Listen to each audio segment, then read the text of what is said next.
Yeah, things like that. So what we got to do is we got to make sure that we understand that injuries are preventable. Okay, whether they be up on the mountain or on the parking lot, they're preventable.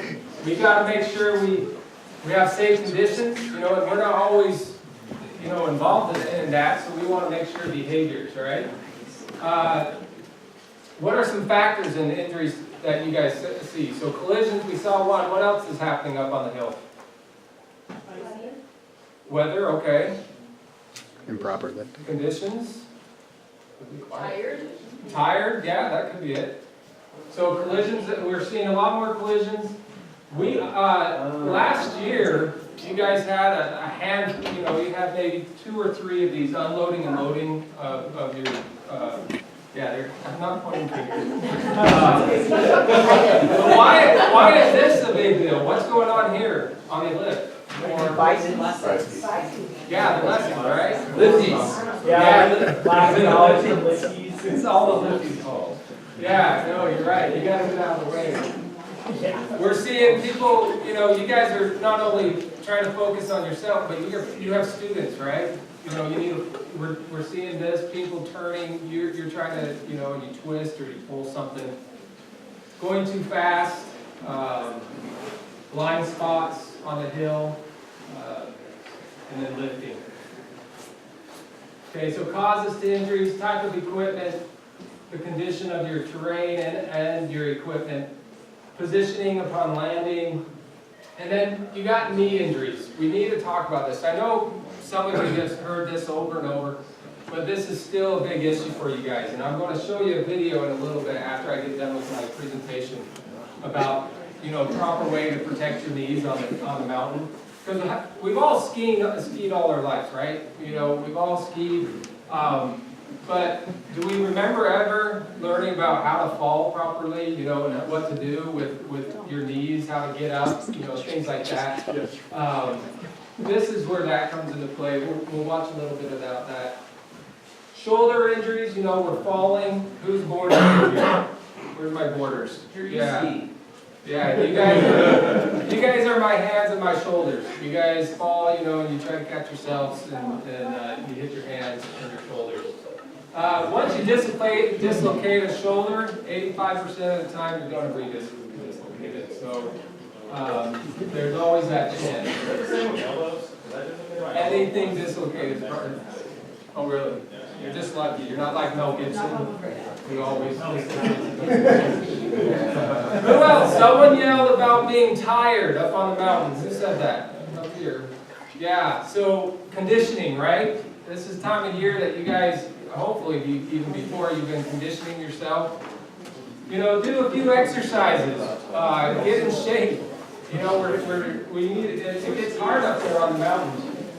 Back injury prevention. This is not only for, you know, you ski people up on the mountain, ski or snowboard. It's for everyone. Stretching. Does anyone stretch before they start work or start their shift? Yes, right? So I got some posters, just posters, but you can hang up some of these posters, real quick stretches. They really help. You guys are machines, you guys are athletes, right? You know, look at you guys. You guys are athletes. You guys probably work more than an NFL football player, I know that for sure. So you guys need to start stretching like they do, get conditioned. So risk factors with lifting, heavy physical work, you go from a static to a standing posture really quick, static positions to a very dynamic position. So, you know, that can be a contributing factor. Repetitive work, slips and falls, how did that happen with strains and sprains? Yeah, we want to catch ourselves, right? So we put out our arms, and even if we don't fall, we sometimes tweak our back or something. Twisting, you know, things like that. So with this, where do you think the worst position is on your back? Right here. Up and out, just straight out, or down and out? Straight out? down and out. So just out is 470 pounds of pressure on your back of a 10-pound box. So a lot of people think I'm just picking up 10 pounds of weight, right? But what else is coming into play? Yeah, your body weight, but someone said gravity, right? So gravity is pulling down on you. So the further and further out you go.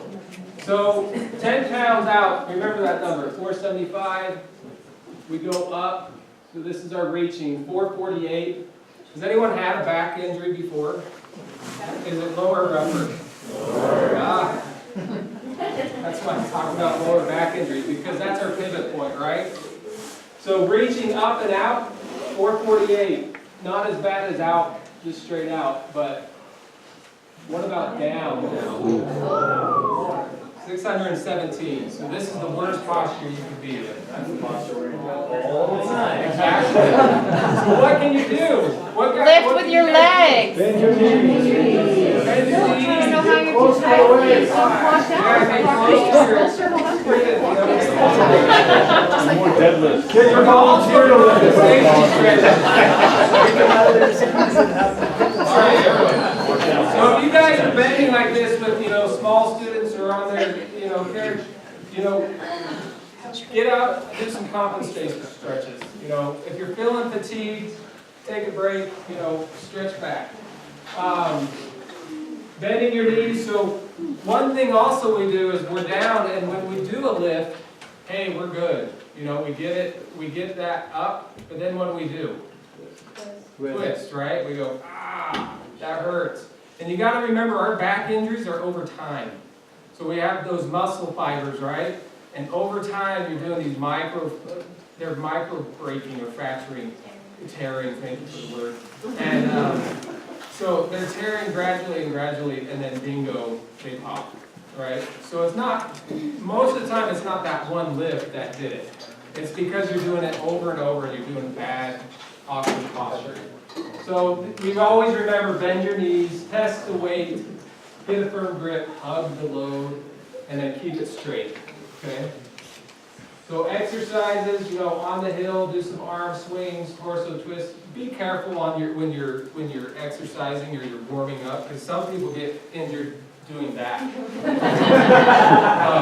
Especially this stuff, because we talk about twisting, but we still need to warm up, right? So don't bounce, don't jump and jiggle and all that stuff. Arm twist, thread the needle, everyone know that one? You go up, and then you go down. And then swinging the leg, and then high knees. These things you guys can do when you're right there, ready to go. Just ready, to warm up. So, last thing is slips and falls. We saw a lot of slips and falls. You guys have done a lot better on that, but this is from our friends up north in the Great White North, our Canadian friends. They have what they call the penguin walk, and they advertise this big, walk like a penguin. Why do they want you to walk like a penguin? Yeah, you're more stable. Have you guys seen that penguin show? Whatever we call it? They're walking like this. Keep your arms out. And then what if you feel like you're going to fall? What should you do? Tuck and roll. Tuck, right? Tuck and roll, right? So keep your knees loose, and walk and watch your area, and keep a lookout. Don't get distracted. We're seeing a lot of distraction. Walk safe, so walk like a penguin, arms free, lights on if you can, keep the floor clean, slow down, avoid trip. Wear the proper footwear. It's snowy up here. Eyes on path, eyes on task. Okay? So I want to ask you guys, to keep this in mind. What are you guys going to do to decrease your risk of injury this season? Think? Okay. You guys don't have to answer, but you guys are, we want to keep you guys safe, go home at the end of the day to your loved ones. We don't want to see a major injury to you guys to ruin your, most of you guys are pretty young. And so, and even the older guys, we want you guys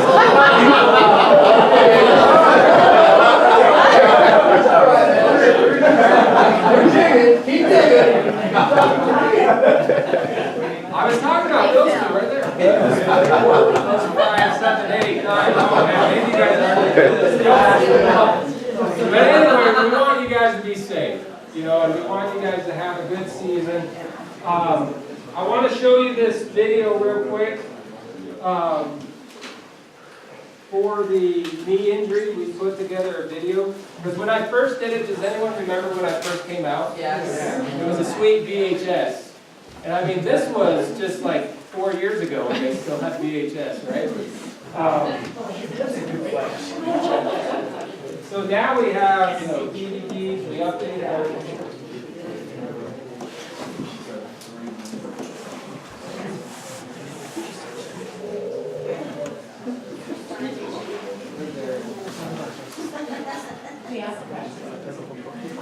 Yeah.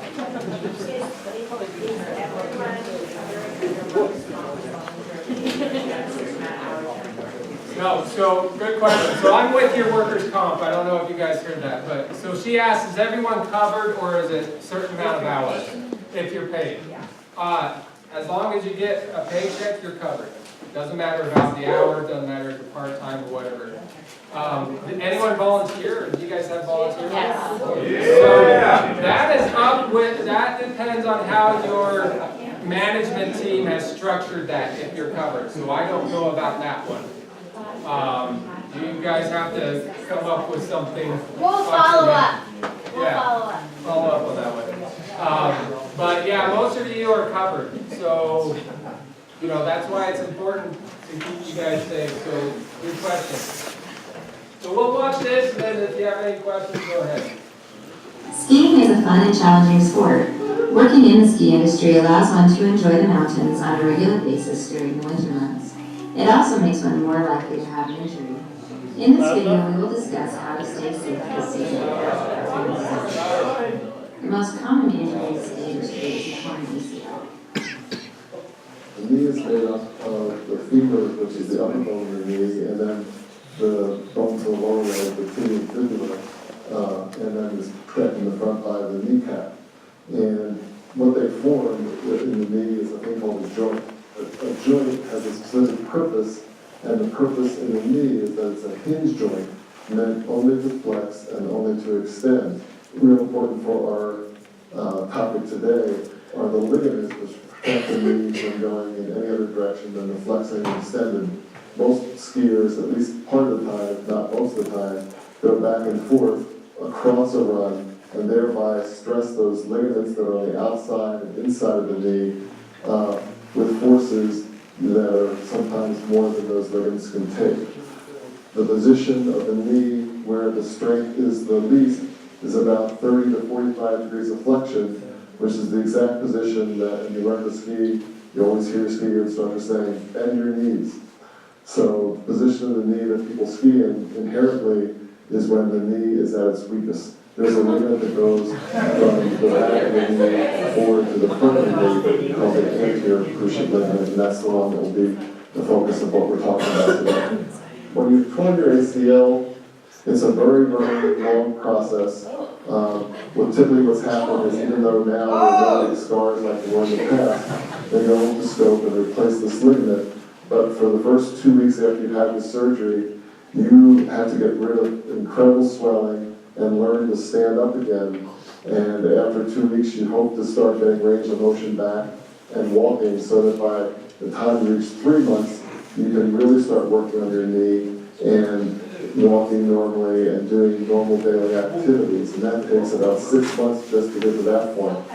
Between 6 and 9 months or 6 months and a year, you spend getting the power and strength back to return to what would be sports activity, in this case skiing. So an anterior cruciate tear is a major injury that requires major rehabilitation with a lot of physical therapy. Skiing is an incredibly enjoyable sport, but it only takes a split second to change your ability to ski and perhaps changes the next year of your life. While on the mountain, you should correct your technique regularly in order to avoid injury. Do not become so comfortable that you think you cannot be injured. Knee injuries occur quickly, and oftentimes one does not know what they did to cause the injury. There are steps that can be taken to protect your knees while skiing to avoid injury. These steps are often referred to as the phantom foot, which, when all 6 elements are combined, almost guarantee an ACL tear.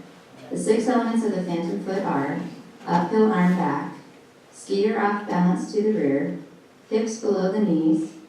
Uphill ski is unweighted. Your weight is on the inside edge of the downhill ski tail. And your upper body is facing the downhill ski. Uphill arm back. Having the uphill arm back tends to pull your body backwards, making you more likely to fall. We also have a tendency to try to regain our balance using our arms. Moving your arm back may seem like a good idea until it actually pulls you back and down. Keep your arms forward to help maintain your balance. Ski your off balance to the rear. Weight should be kept on the downhill ski for the most part while skiing, but we do need to keep weight on the uphill ski as well in order to remain upright. Once you are off balance to the rear, you are more likely to catch an edge and fall down. Hips below your knees. The hips usually end up below the knees when we are off balance and near falling. Do not bend so much while you are skiing that it throws your body off balance. When you are off balance and near falling, try to regain your balance by leaning slightly forward rather than back. Uphill ski unweighted. When falling, many will try to stop themselves with their hands, which causes their uphill ski to become unweighted. This is dangerous because this position compromises both knees and allows them to be in a position to twist the ligaments of the knee easily. Keep your arms in when falling and keep your knees together in order to avoid injury to your knees. Weight on the inside edge of the downhill ski tail. After a fall and while sliding, the instinct is to try to stop your body from sliding. The problem with this is if you dig in with your downhill ski, you place a lot of force on your knee and the ligaments of that knee. This makes you more prone for an injury. Try not to fight gravity and simply wait until your body slows down and you can safely stop and safely stand up. Upper body facing downhill ski. A good rule of thumb while skiing is to have your skis and body facing the same direction. As we can see here, the upper body is facing downhill while the body is not, and the forces of that twist are placed to the back of your knee. In general, it is good to keep your body facing the same direction as your skis. This will help you keep your body in a natural position rather than allowing it to twist. To protect your knees on the mountain, use good ski technique and avoid the 6 elements of the phantom foot. Uphill arm back, skier off balance to the rear, hips below your knees, uphill ski unweighted, weight on the inside edge of the downhill ski tail, and the upper body facing the downhill ski. In order to react to the elements of the phantom foot and help prevent injury to your knees, remember to keep your arms forward, feet together, and hands over your skis. Keep your arms forward in front of your body while skiing to help keep your body stable. Remember, keeping your arms back makes you more likely to fall back. If your arm is going backwards and you cannot move it forward, put pressure on your uphill ski to help regain your balance. Keep your skis together to avoid having you become unweighted or weight on the wrong side of the ski. Also, keep your skis together during a fall with your knees flexed in order to avoid an injury. Keep your hands over your skis to help you stay balanced while heading downhill. If you do fall, keep your hands over your ski tips to decrease the rotation of your body, thus better protecting your knees. Here are some additional tips to help keep you safe while you're skiing on the mountain this season. After a fall, place your body in a good position to stand back up that will place the least amount of strain on your body. Move yourself so you're facing downhill. It will then be easy to push up while placing weight on the downhill ski for stability. Do not attempt to stand up while your skis are facing uphill. Placing themselves in while skiing can increase the likelihood of injury. Once you are falling down, stay down. Wait until you have stopped sliding to try to get back up. Don't land on your hands and keep your arms up and forward. Avoid having ski tips crossed while skiing or while trying to get up after a fall. This places a lot of strain on your knee as well as heavy increases your risk of fall. Keep your skis parallel to each other. Keeping your skis parallel helps you maintain equal balance on the legs and helps you better direct turns with your skis. Many incidents occur at trail merges. Watch out for other skiers at the merge.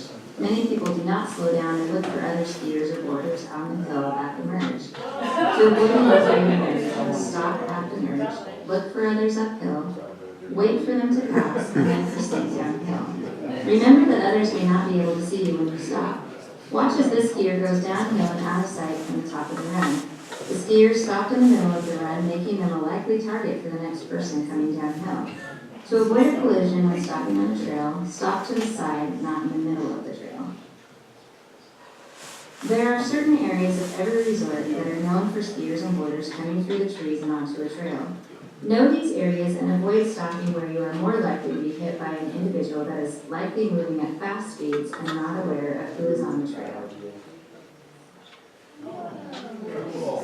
When going under bridges, you may not be visible to those uphill after you pass tunnels. Watch as these skiers are out of view of those uphill. If they stop in the middle of the trail, they greatly increase their risk of a collision with another skier or boarder as they come downhill. Follow these safety tips to keep yourself free from injury this season. For more safety information, contact the WCF Safety Department at 385-351-8103 or Alrighty, so, just, you guys, we love to ski, we love to sport, we love to get out in the mountains, and we love to help people. So, the biggest thing you guys can do is help yourselves, and just be safe, have the right attitude, go prepared. I say 3 things. 1, mentally keep yourself prepared. Like when you get to work, come to work. Leave the things at home and focus on, your student and you. And then 2, look at your coworkers, help them out, make sure that they're safe, see what they, if they need help in any way. And then 3, make sure, the National Ability Center is safe, You guys are part of the team, and we want a good year. You guys have been doing awesome. You guys have really taken this, from a few years back, it was getting out of hand, and you guys really took it by the reins, and we're seeing it better and better, so let's just keep that up. So, any questions or comments on this? Okay, well, thank you guys. Have a good year.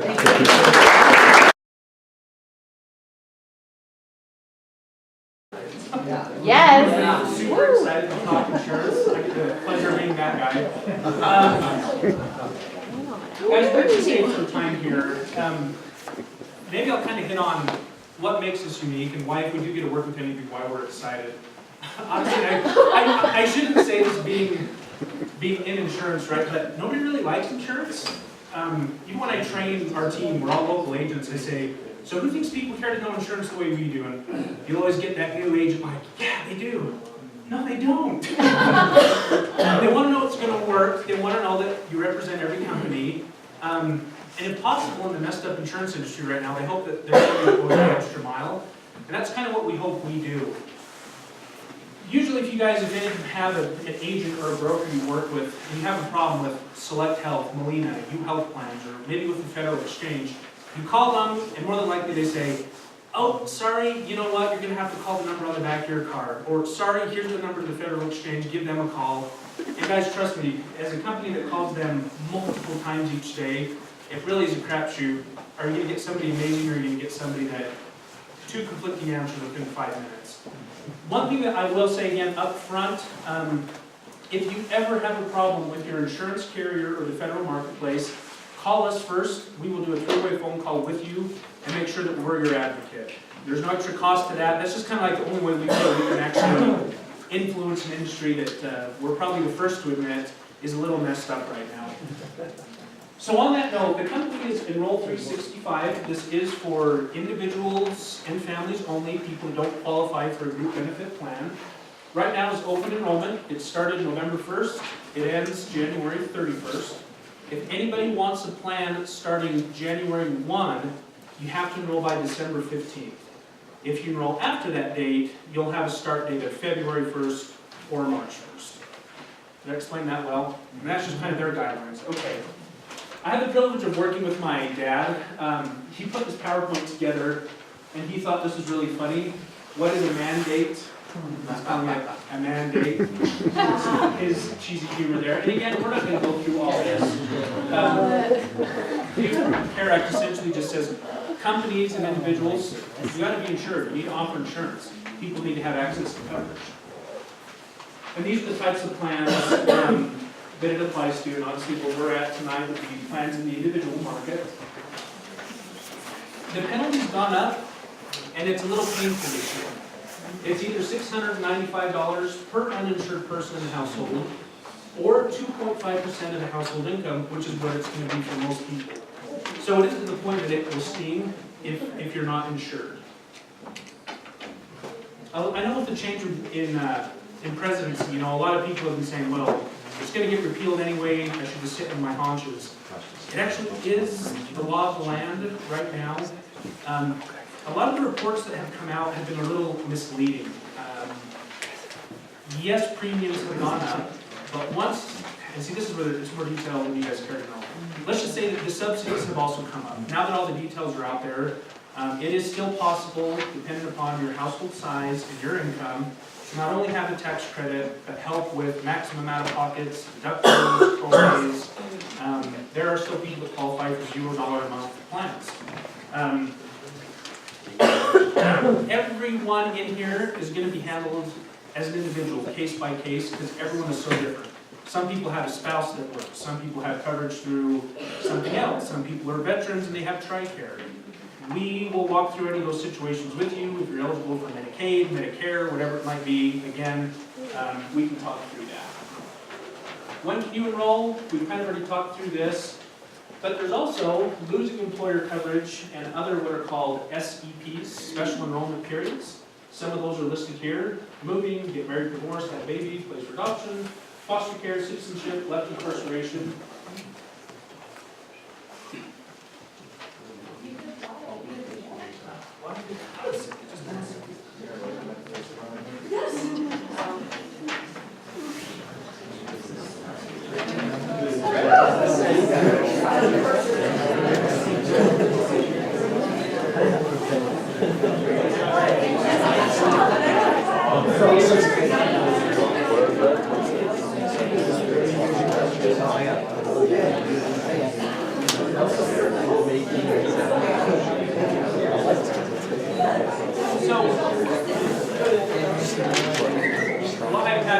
Sorry guys, if any of you want to browse plans on your own, there's really only 3 companies to choose from here in Utah. You've got Select Health, Molina Healthcare, or U Health Plans. The University of Utah has created their own insurance company. They're the new kid on the block. Any 3 of those companies, I could sell somebody and sleep well at night. They've all been fantastic. And again, we've even got connections with people at each of the companies that should there ever be an issue, there's another resource that we can usually reach out to and call. So I don't know why this didn't have the right information saved here, but we are, again, enroll365.org, and let me make sure that I have the right phone number on this for you. Did we leave those flyers up front?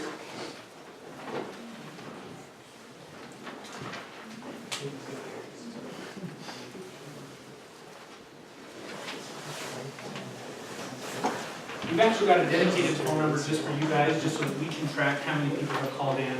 And I want to make sure that that's the phone number that I'm giving out to anyone. So I know that was kind of fast, short and sweet.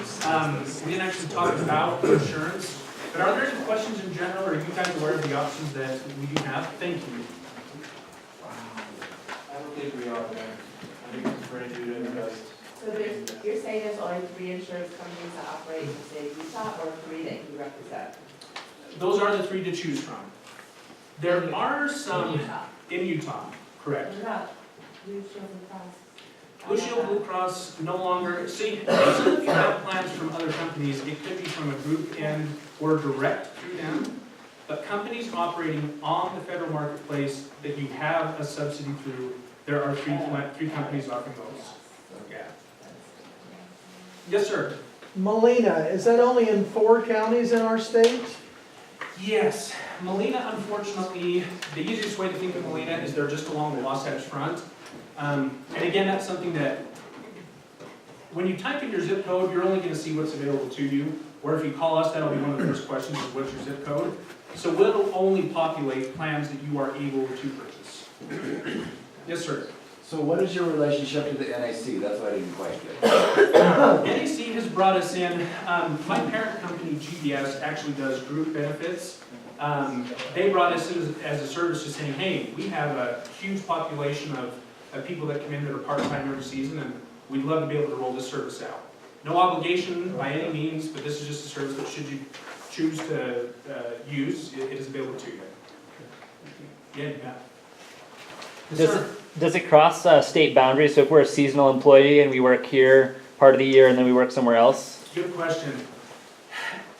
Depends on the company. Any of the plans you get are gonna have emergency coverage out of the state, but honestly, no. Blue Cross used to, but they just ran into some trouble in the state. There were some shady agents that were putting people in rehab facilities on their plans, and their claims went through the roof overnight, you know, and that's why they pulled out of the federal marketplace. They've got like 2 plans available in the state right now, and that's just for them to keep the toehold in. So, what I would recommend, if any of you are out of state and you're here, you can enroll in coverage now. When you move, that triggers a special enrollment window, and we're actually across the country. So we can still help you find a plan in your new area. Did I answer your question well? Yeah. Okay, good. Yes, sir. Okay, you know, when I was working with the federal government, you know, I had Blue Cross Blue Shield. So when I retired, you know, I still had Blue Cross Blue Shield. So they paid, what, 2/3 and I paid 1/3. So you're telling me now that I don't have Blue Cross Blue Shield? No, I'm not telling you that at all. That's Mark. What are you saying? It's not available to new hires. Yeah, so let me back up. And this is why it's case-by-case basis. If any of you already have benefits, TRICARE because you're a veteran. If you've retired and you have benefits available as part of a pension or some type of retirement package, all that is still in place. In fact, if some of you call us and say, hey, I can get this plan for cheaper, we might end up telling you, actually, you can't. If you have access to a retirement spouse, if you have a retirement plan, you're actually sometimes obligated to stick with that option. But great question, I'm sorry if I confuse anyone else. Guys, by no means does this mean you are or aren't anything, this is just an option you guys have. You first, then over, sorry. What happens if you have insurance through the IMD, travel to a different state? Are you still then covered for something that happens?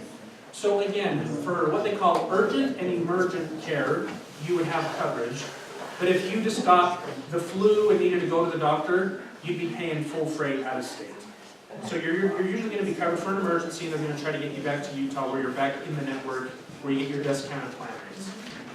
That was, like, my question was along the same lines, where it's like, so, every year, a bunch of us go to an accident or they get everything.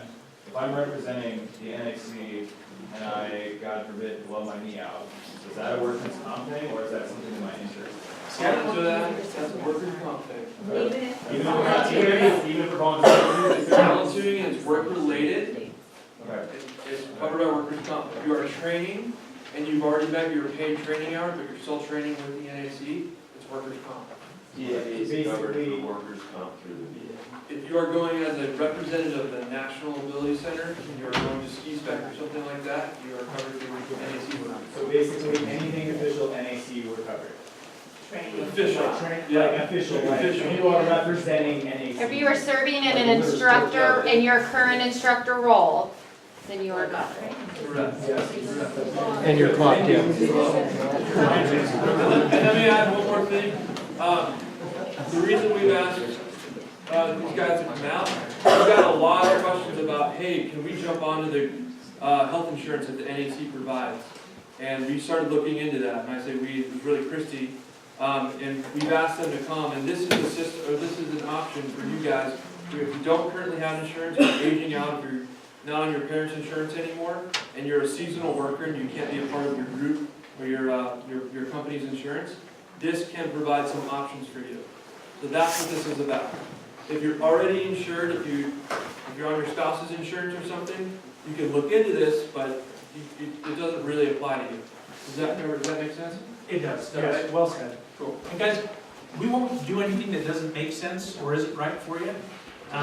We know what questions to ask you even if you don't. So if you forget to think spouse or parents or anything like that, we'll go through those questions. We'll make sure that we're not putting you in a situation where you're double covered or where something could go wrong. You know, we'd be screening, do you have other benefits or something available to you?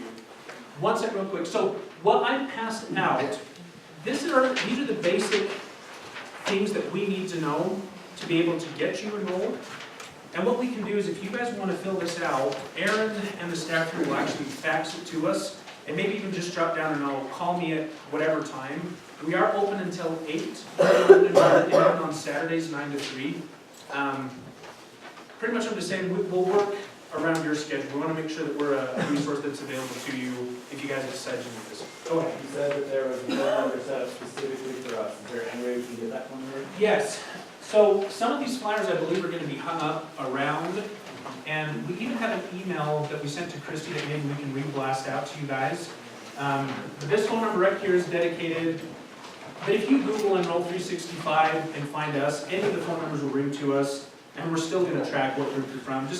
You know what, we'll just make some extra copies and we'll leave them out there during your meet and greet, you guys can take it. Okay. You just read off the number. Yeah, you bet. 801-438-6442. Again, 801-438-6442. Yeah. Yes, I actually do need insurance by the 15th. Would it be faster to go like on your guys' website rather than wait for e-packs, reviews, file stuff? Like, what do you recommend? Either go to the website or just call. Okay. This form, this is just trying to put lots of arrows in your guys' quiver. You can just call at your convenience, and that's really going to be easiest. Our enrollment tool online is really, really easy and simple. Only thing, so last year Humana had the cheapest plan in the state without question. And a lot of people enrolled in it on their own. Come to find out, it was only good at like one hospital, and it pissed off a ton of people. So like, well, this doesn't do me any good outside of this little area. Talking to an agent might be able to work through some of those issues. But again, I think Molina, Select Health, and you are all great companies, but calling us would probably be your best bet. You can do that as soon as tonight. Well, unfortunately, We done? Okay. Sorry about that. If you have questions, I'm sure he'll stick around for a little bit if you want to go ask him if you have some. I was gonna ask that, can you hang out for a little bit if somebody has some specific Yeah, questions? absolutely. All right, well, thank you, Aaron. Yeah.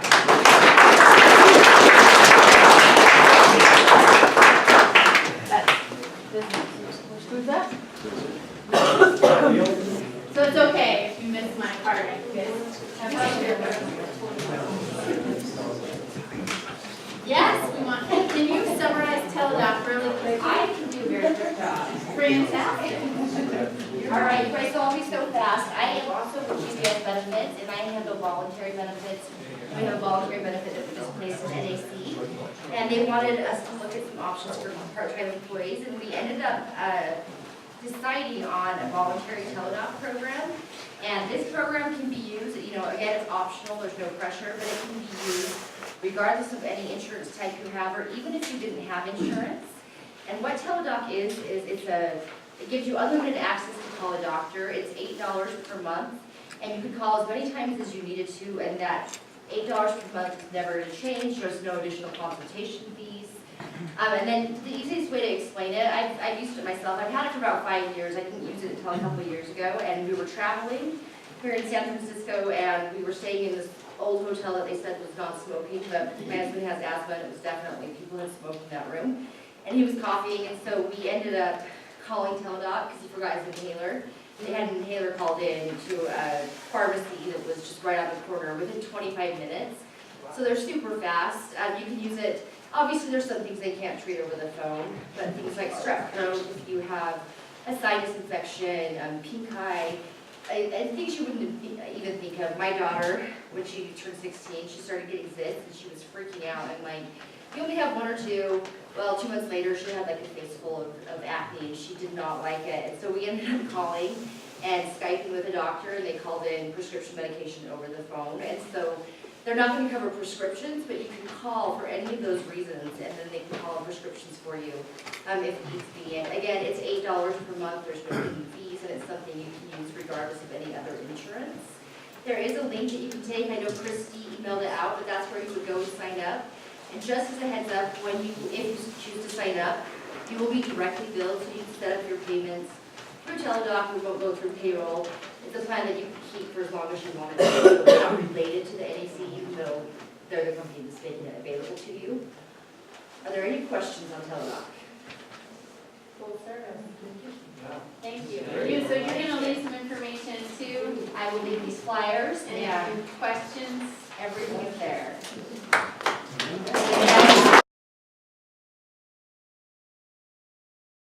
I wanted to take the time, I love to hear like how you got involved, all that great stuff. But we're running a little bit behind tonight, so I checked with Tracy, and it sounds like one of the things we'll do this year again is Tracy, Knights of the Rectangular table.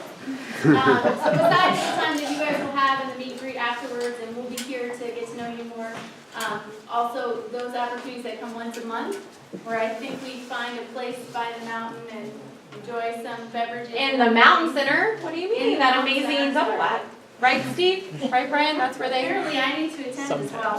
Sometimes. I'll be there this year, we'll get it on the calendar. I'd love to hear more about what you guys are doing, but also it's an opportunity for you guys to meet each other, which I think is super valuable when we do this orientation, so that those folks that have been here for a long time can see who's coming in new, and those folks who are new can understand, you know, who you can rely on when you've got questions and other things. So unfortunately, we are not gonna have time for that today, but we are gonna have time.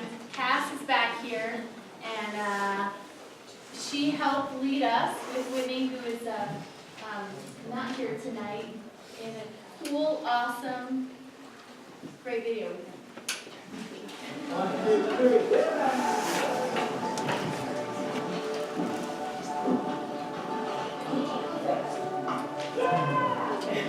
You might recognize some people.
With others, and we're going to use as much as we can, and see that I Am campaign. And so I thought last year you're going to see a lot more of it. So thank you guys.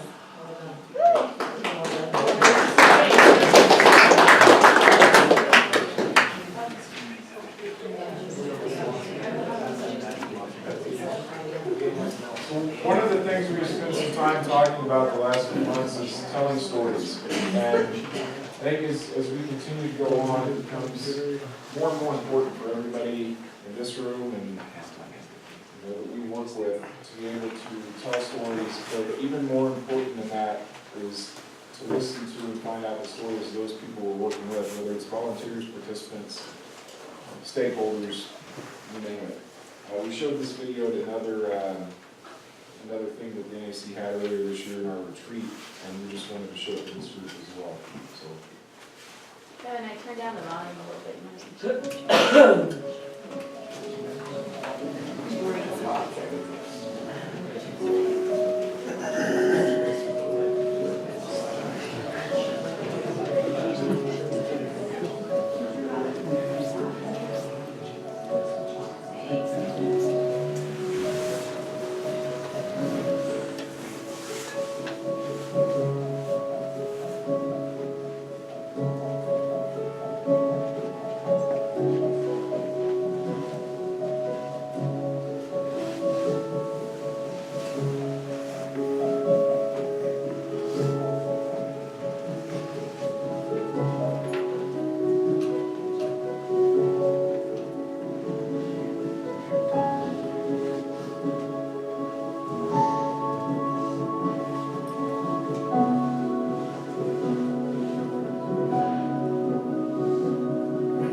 said to the group earlier this year, all their stuff is chicken, man, we're selling life. So, what's the point behind this? You know, that's 12 stories or so in one Chick-fil-A, and we go through 5,400 of these a year. So, let that sink in. It's our job to tell those stories for the people who can't do it. Whether that's through social media, talking to people, you know, working with volunteers. I will turn it over to Cass, I think is next. Yeah.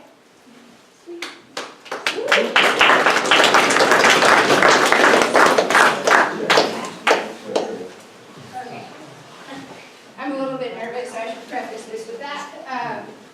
My name is Cassandra. I'm the Marketing and Outreach Coordinator here at the National Ability Center, and I just want you to see my face because there have been instances where I'm out there in the Mountain Center on the hill.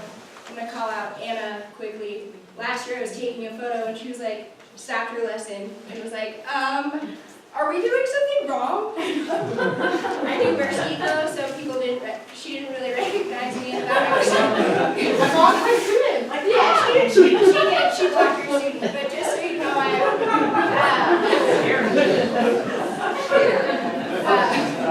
it was awesome. But I'm going to be there taking photos and really just kind of probing you guys for content and sharing your story, because a big part of what I do here is our social media. So I kind of gave this like quick little thing of our biggest platforms: Facebook, Instagram, Twitter. We just made a Spotify playlist that we hope you join and jam out to when you're conditioning for your ski lessons. So, I just, like, the biggest part about why I'm passionate about working here and working with all of you is because it is incredible to get a Facebook message from a woman in London who, her son is going through something and she wants to come and get a lesson here, but she doesn't know if we can provide, 1, lodging, 2, they have to pay for flights here, but 3, what equipment do we use? And my answer is always, absolutely to everything in that whole, yep, to everything. That's just easy. I'm a yes woman, and that's just because of what you guys do. And so my big ask of you is to share that content with me. I'm not going to be mad if you guys send me an email and you're like, dude, they buckled their boot for the first time today. I guarantee you that'll go viral. Like, those are the kind of stories, like, big or small, share them with me, because that can just, you know, reach a ton of people. And there might have been a connection where someone's like, I remember the first time I buckled my boot, and now 40 years later I'm doing Big Mountain. I don't know, like, the stories just grow. So that's the big thing, is just share that content with me, big or small. Again, part of my job is tracking all this stuff, so I know you guys have been inundated with lots of things, so I'm not going to even go over these numbers, but the biggest thing I want to change is our amplification rate. So exciting, everyone's like, what? I just want, come next season, I'm like, oh, we crush it. We're at like 40 billion. What is our biggest hashtags? Can someone tell me? I am an AC, yes! So hashtag that at everything, because even if you forget to tell me about it, I'm stalking you, and I can find that information. Some of you, Patricia, on Saturday I was in the Mountain Center, and she told me this story about a visually impaired young woman who, she can go into further detail about it, but the biggest thing that she told me that stuck was she'd been using a bamboo pole the entire previous season, and then this season, Patricia, you know, guided her to say, would you feel comfortable skiing independently? She probably worded it much better than I could, but after a day of skiing, I don't know if anyone saw it on Facebook or any of our social channels, this girl said, this is what a bird must feel like, and what? And that's just all through, like, tracking you guys and stalking you and you telling me these stories, so we can just get them out there to everyone. So again, we want to see, is video working, is link working, is photo working, is a sound bite working? Like, we want to track those things so we can get more people out here. Anyone have questions about social media? Yes? How do we or can we put on our own Facebook page a person's photo or video, and what are our criteria for when or? Yes. That's an excellent question.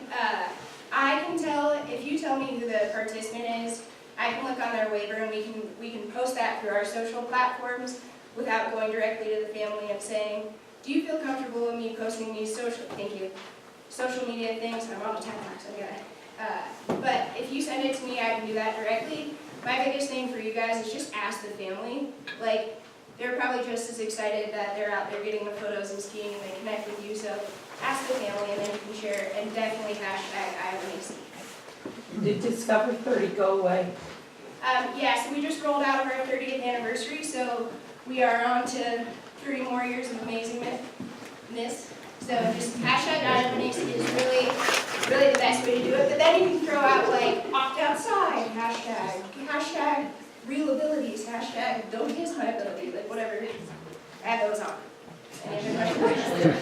Yes, how do we impact the amplification rate so you can meet your goals? Okay, I only have like a minute and a half, and I do want to talk about goggles, which I know you guys all are about, but if you guys like, share whatever I post, comment on it, tag a friend in what I post, like, get crazy. If you think of something really clever and post it, and I can share it from you, like, we just need a lot of clicking on the Facebook. There's about 3 billion people in the world who have social media. Guys, it's fake, so like, share, click, hashtag, crazy. Sorry, Cass. As a reminder that we've learned over time, you should always teach your lessons like you were being photographed or videoed, right? Because you should be doing it that way anyways. But just in case, Cass does not love it when she says, look at this awesome photo, and she shows it to me and I go, that helmet isn't actually fitting that person's noggin correctly. So as best standards and as a place that people look to see what we are doing, we got to show them that we are amazing and that we follow everything. So always run your programming that way. Some of you might get this, but like, I never want to see us be on Jerry of the Day. Like, ever. So next thing, I'm sure you guys have all seen these and are super stoked. I gotta give a big shout out to Whitney Thompson, who's the marketing manager. She really kind of did everything for this. So stage goggles, who wears them now when they ski? Yeah, that's probably Mary Lou. You got all the stuff. So now we have our very own branded National Ability Center stage goggles. Stage was awesome to do goggles for good guys. So if you buy these, they're $40. So they look exactly like Smith IOs. I don't know if that's what they look like. So they're pretty sweet. We have 2 different options. $40, you get the whole goggle, it's not just the strap, and in addition to that, I was like, $40? Anna actually asked that, but the cool part about it is $20 goes to Goggles for Good Guys and Stage, and the other $20 goes to us, so that's awesome. If you guys know family members who are looking for some new digs, these are the best. Also, Jackson's Base Camp is giving 20% off for new lenses, so if you want a low lens or a photochromatic, you can go in there and get a new lens for these bad boys at 20% off.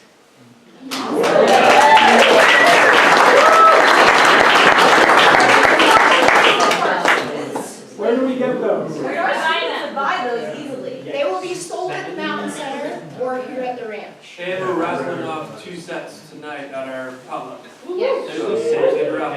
Drop the mic.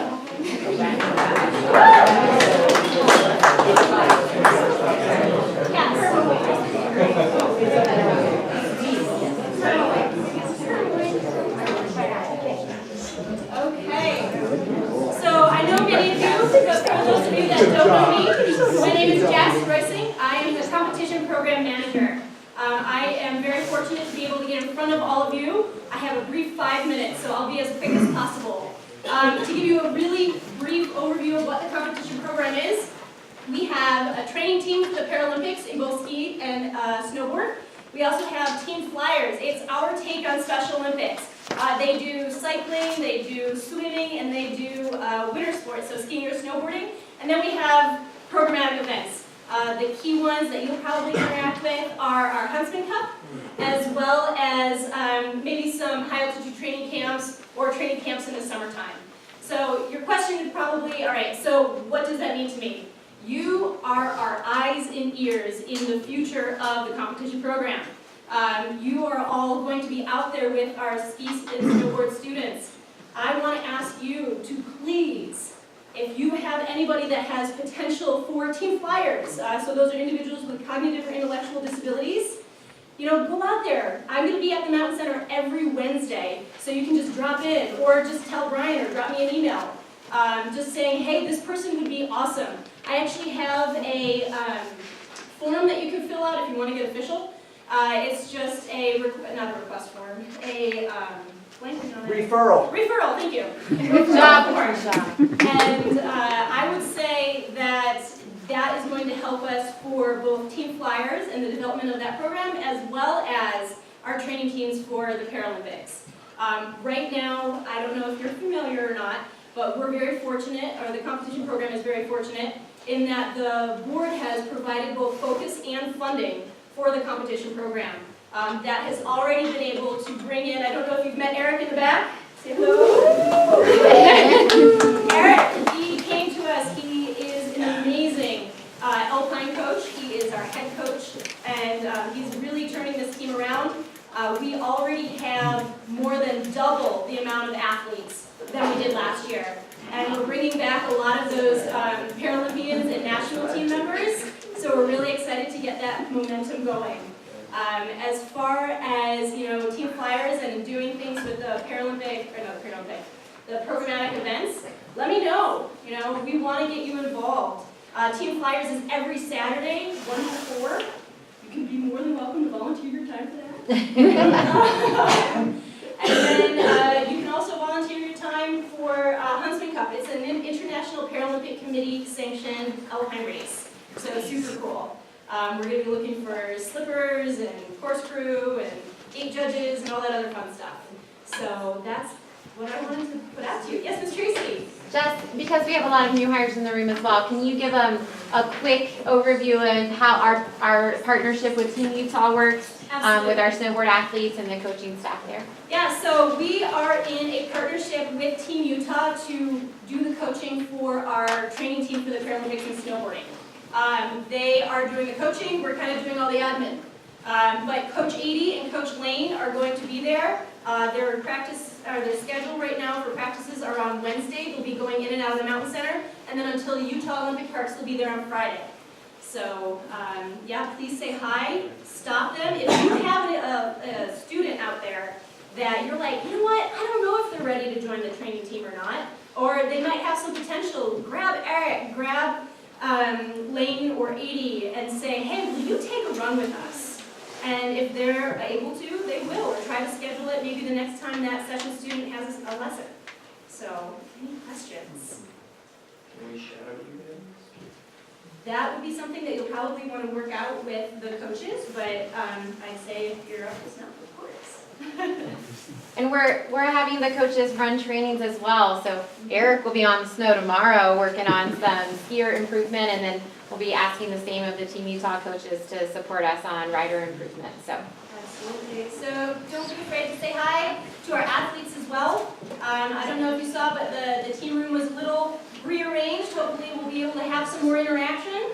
And ask them too. I mean, I think one of my favorite stories is one of the instructors was asking one of our snowboard athletes to come talk to their new student who thought that their life was over because they had a prosthetic. And it totally turned that student's life around. So, very cool. All right, I'm done.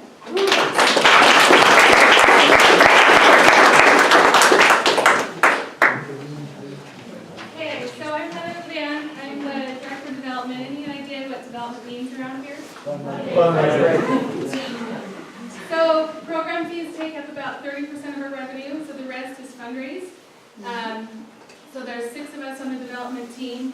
To give you an idea, we just closed out the fiscal year and we ended with about $3.3 million that was raised. So kind of, it's a lot of money. So there's 6 of us on the development team. Though there are 6 of us on the development team,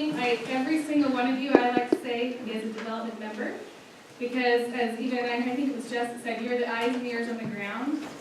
You're meeting donors, you're meeting participants. Mary Lou, you heard an example of this.